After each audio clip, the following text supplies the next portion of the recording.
गोपान् गोकुलरक्षायां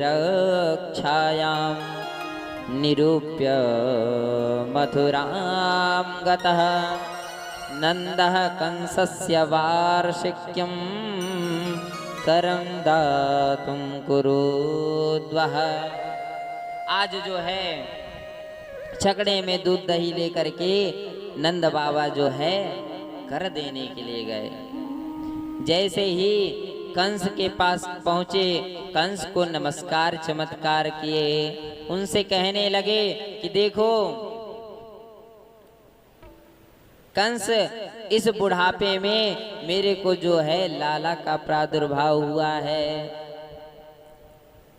तो आज जो है कंस उनको बधाई दे रहे हैं और कह रहे हैं नंद बाबा आपका लाला जो है आगे चल करके ब्रज के क्या हुए, राजा बने। जब महाराज इस प्रकार से, उनको कंस को मालूम नहीं है कि उसके मारने वाला काल जो है वही नंद बाबा के यहाँ खेल रहे हैं। अब महाराज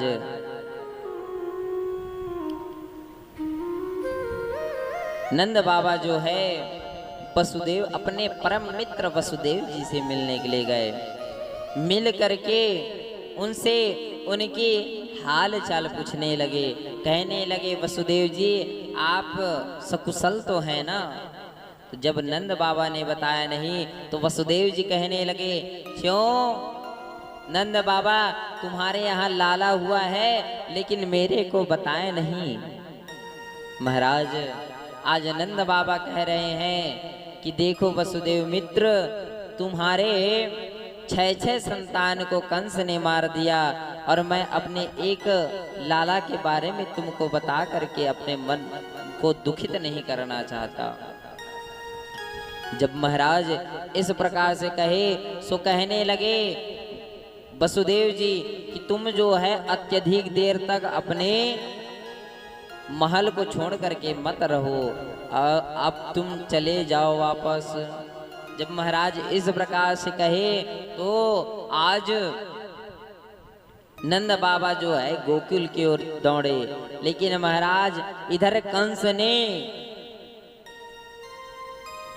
अपनी बहन पुतना को बुला लिए और कहने लगे कि ब्रज में जितने भी नवयुवक बालक हैं जो अभी जन्म लिए हैं, उन सभी बालकों का तुम क्या कर दो, जा करके वध कर दो।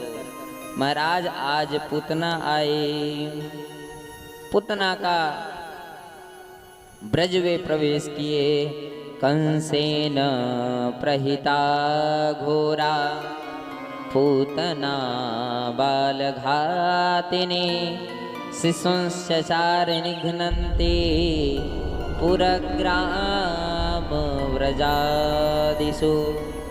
महाराज इसका नाम पूतना। ये पूतना कैसे कंस की बहन लगी? एक राक्षस थे जिनका नाम था बक। बक नामक दैत्य था महाराज। उस बक नामक दैत्य की ही बहन है पूतना। एक बार कंस और बक के बीच में जो है युद्ध हुआ।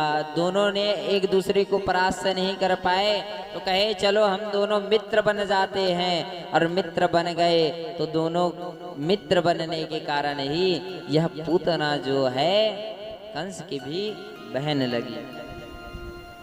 महाराज पूतना, इसके अर्थ समझेंगे हम सभी। जिसका पूत न हो उसे ही क्या कहते हैं? पूतना कहते हैं। महाराज जिसके संतान ही ना हो वह माँ का